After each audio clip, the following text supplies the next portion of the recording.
Hey guys, welcome to the Ganjha Show. Yes, it's Ganjha with an H. I did not have ganjha.com as a domain name, so yeah, just trying new things. Our guest for the day is Mr. Darwin Millard. He's been in the cannabis industry in the US for more than 15 years. He has a lot of experience with extraction methods.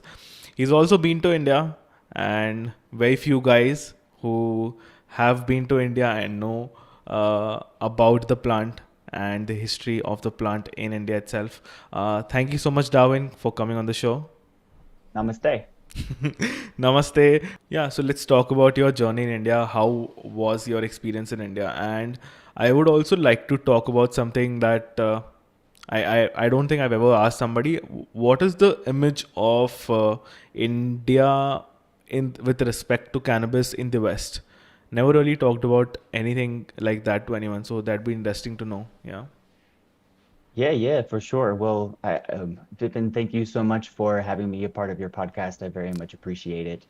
It means a lot to me to help and support other people within the industry. So I'm glad that we got a chance to connect. Um, uh, I absolutely fell in love with India as soon as I got off the plane.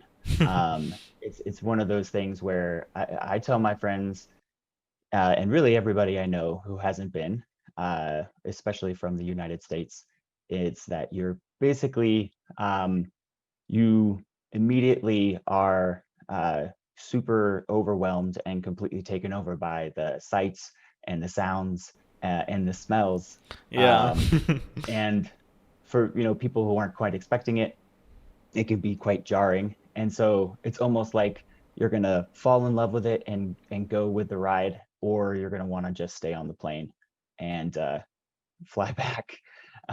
It's kind of that type of reaction, but maybe that was just me. But like I said, I loved it 100%.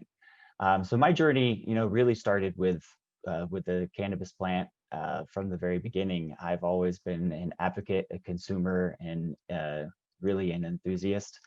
And I traveled to India on a business trip to really kind of explore the opportunities of setting up licensing operations within your country to cultivate the cannabis plant legally for the purposes of producing active pharmaceutical ingredients and other botanical drug substances under Ayurvedic law, as well as under traditional pharmaceutical applications. So there were a couple of different avenues trying to go for, but really I wanted the opportunity to explore what is, in my mind, the birthplace of hashish Yeah. and traditional collection techniques of hand rubbing and charish production. And so, as a avid concentrates consumer, mechanical extracts or mechanically separated resin glands, uh, uh, as a hash maker, myself, I wanted to kind of go explore the roots of this one of the traditional methods for collecting the resin glands. So when the business partner that I went out there to visit said, let's go to the Himalayas and check out uh, Manali, I was like, yep, let's go. Manali for those, in the US, it's like, or other whereas in the world, it's like Mecca for hash, essentially. Yeah. At Manali, least in my Kasol, mind. Malana, all of these places are quite, yeah.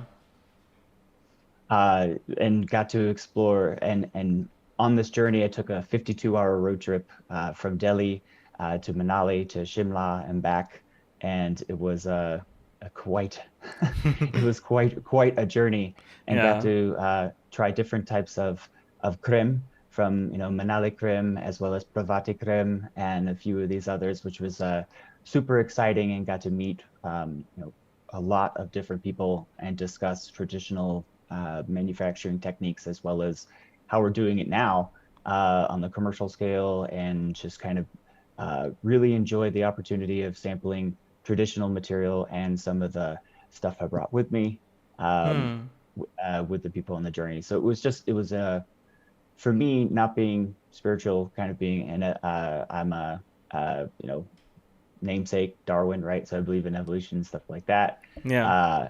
it was a connection for me to, Shiva's gift in a way that I haven't had before. So it was a great journey. Yeah, I mean, I can only imagine the kind of ride you've had from Shimla, Manali. I mean, the roads are crazy, and people are driving, I don't know, on something. It seems like because it's very difficult. Those are like very dangerous roads. But yes, Oh talking yeah. about traditional extraction methods and hand rubbing techniques, I recently got introduced to it through a YouTube video. That's my extent of knowledge, talking to people like you and watching YouTube videos for now. um, oh, what do you think? Obviously, it's a time consuming process. Some people also say that while you're making hash, you have to conserve the trichomes. Am I saying that right? Yeah, and because of the hand rubbing method, it's not conserved. So, what are your thoughts on that? So, well, that's very true, especially if you're going to be rubbing fresh plant material. The glands haven't had a chance to ripen or harden. Once they dry and cure, you can collect them through hand rubbing without necessarily damaging the glands as bad. But Okay. the process of, abrasion, right, rubbing your hands up on the plant material or down, kind of to which direction you're going with the flowers, it absolutely smears the glands. It can rupture those and expose those oils.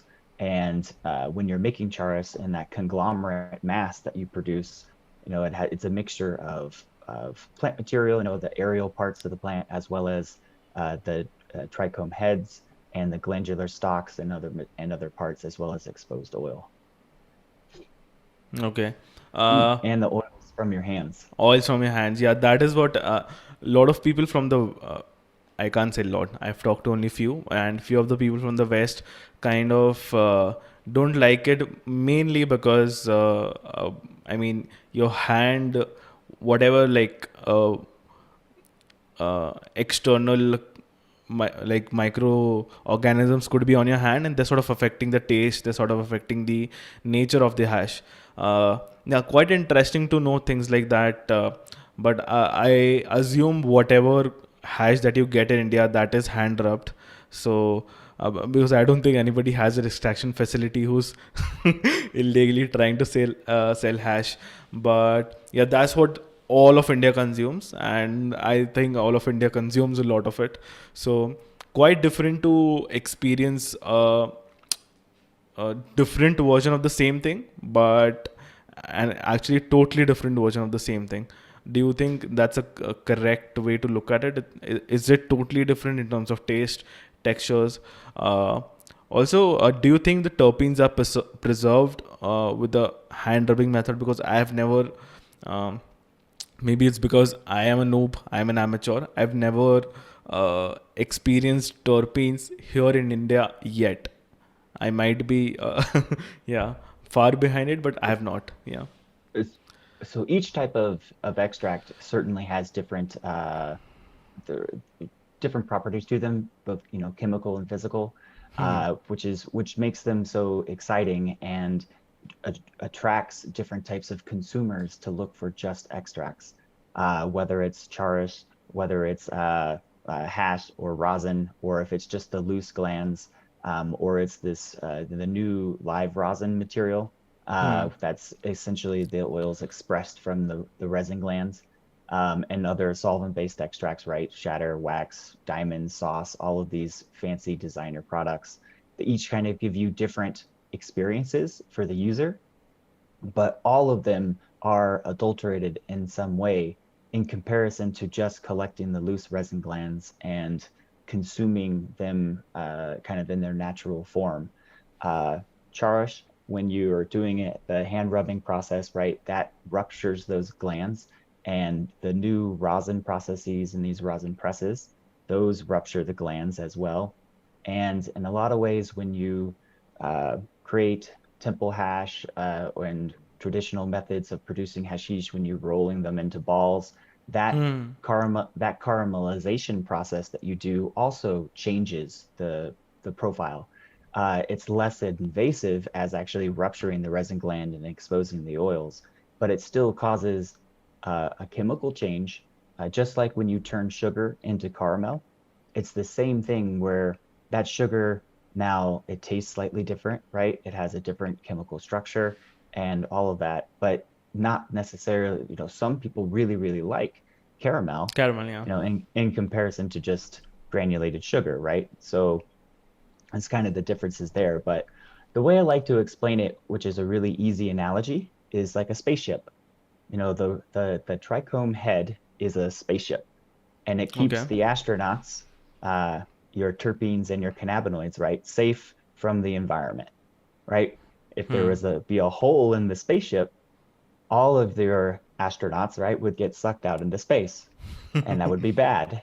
Yeah. So in a lot of the same ways, uh, if your collection method, your separation technique for producing your hash, if it can maintain your glandular trichome head in Hmm. as pristine a condition as possible, the higher quality product you'll have, the more preservation of terpenes that you'll have, because you'll have maintained that spaceship, right? You Hmm. won't have broken the hole or anything like that. Now, that said, as terpene or resin glands, as the trichome heads age, they absolutely express terpenes from themselves. They're not a fully sealed membrane, right? They are permeable. So some of those vapors come out, and that's why you could smell the plant, of course, Yeah. from so far away. So curing techniques and aging of the glandular head prior to further processing can help maintain those terpenes. So charge that's done, especially on fresh plants, will rupture those glands pretty quickly. And so Got during it. the collection process of this product, I guarantee you the valleys smell amazing. Yeah. After like, I mean, starting this podcast, I'm so excited to go back to places like Kasol that I went back 2 years back, but never really knew what to do.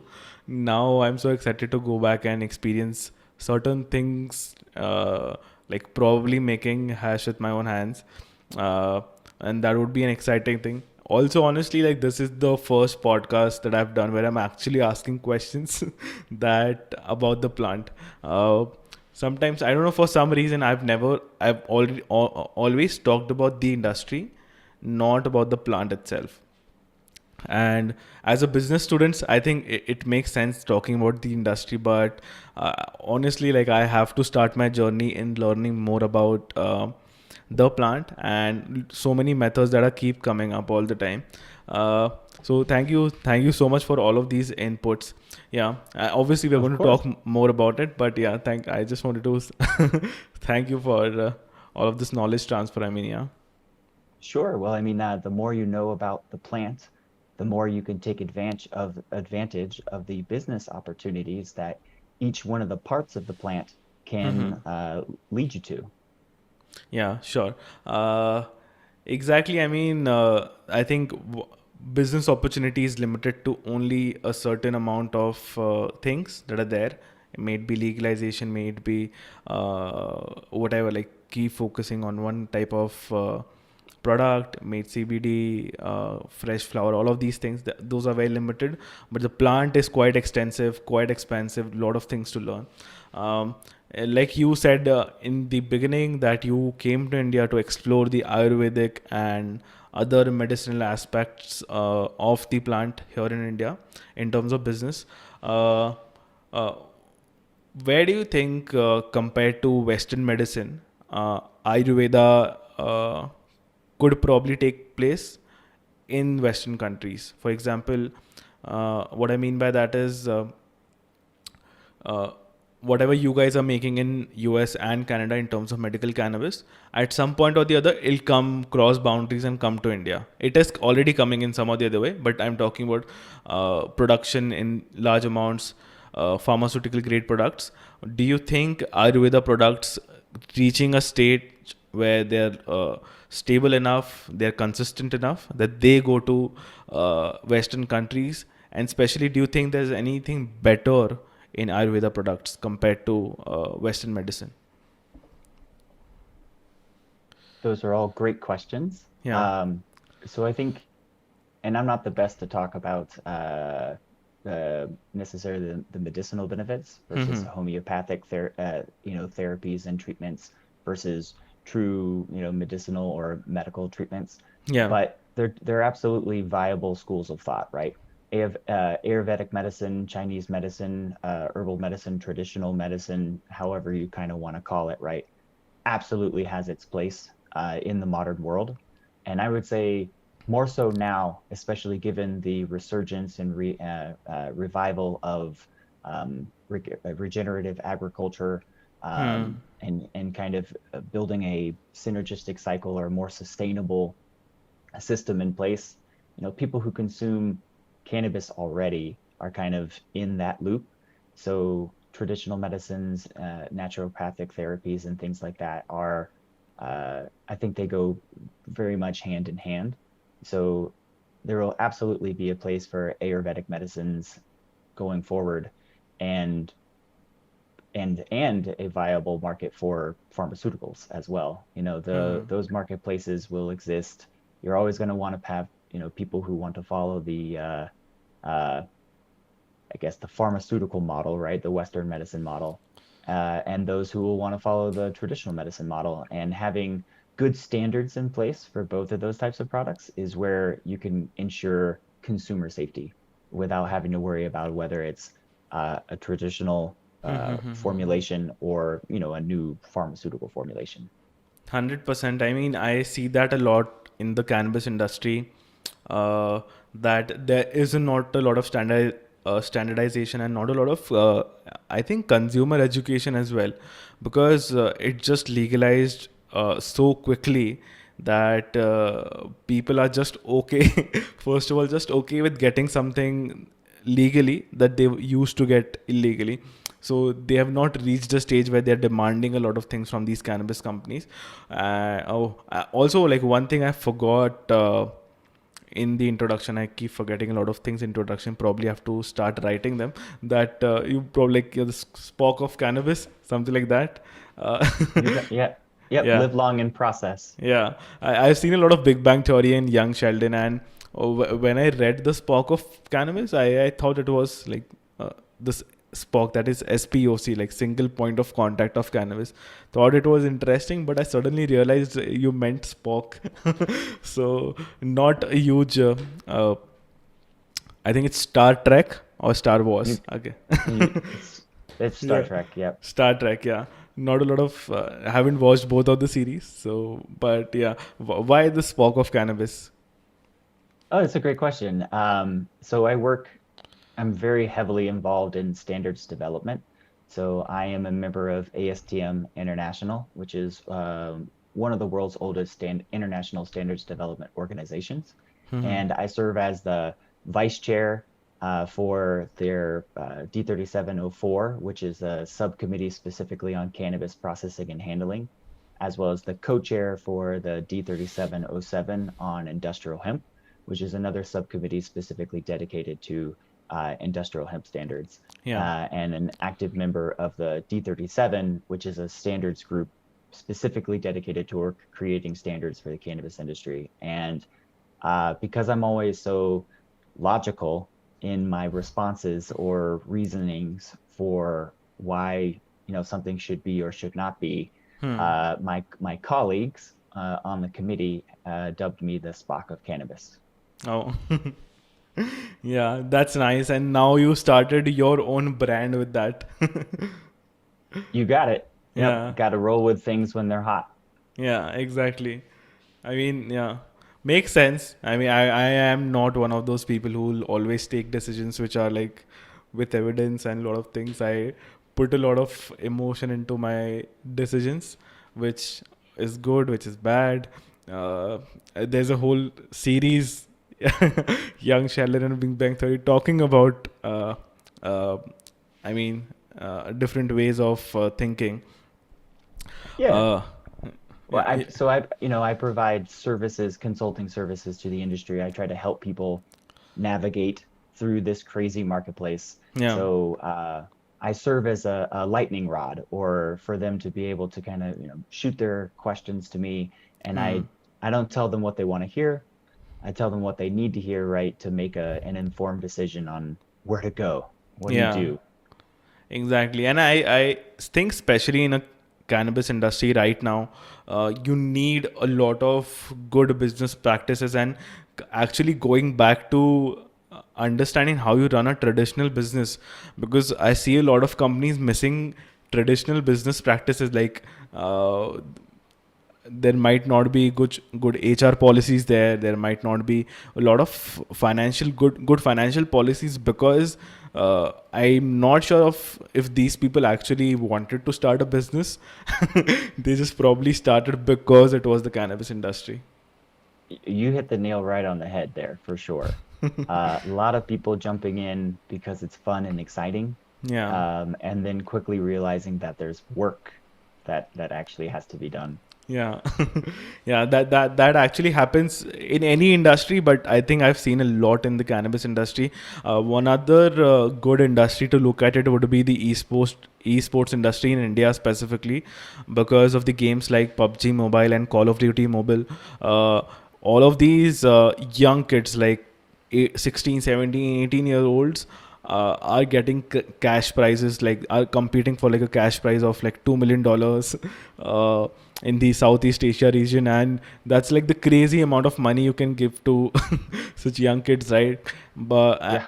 but quite like very stark difference from how esports is run in Western countries, because it started with PC and now it's mobile and people are easily able to navigate their way. But in India, there was like an industry with non-existent participants. Now because of mobile, like the billion people competing and like billion people downloading PUBG Mobile, all of these things happen. So yeah, quite interesting to like be a part of industries who are just coming up, and especially in India when we have a lot of time on our hands to be able to learn from mistakes of companies in US and Canada, to be able to then incorporate all of these things back. Thank you, Darwin, for coming on the show. It's been a pleasure. You've given me a lot of insights, technical insights, I would say, and hope to have you back on the show. Yeah, absolutely, Vipin. Thank you again very much for having me a part of your podcast. I much appreciate it. If anyone would like to learn more, I appreciate if you want to reach out or follow me on Instagram. Just look for the Spock of Cannabis.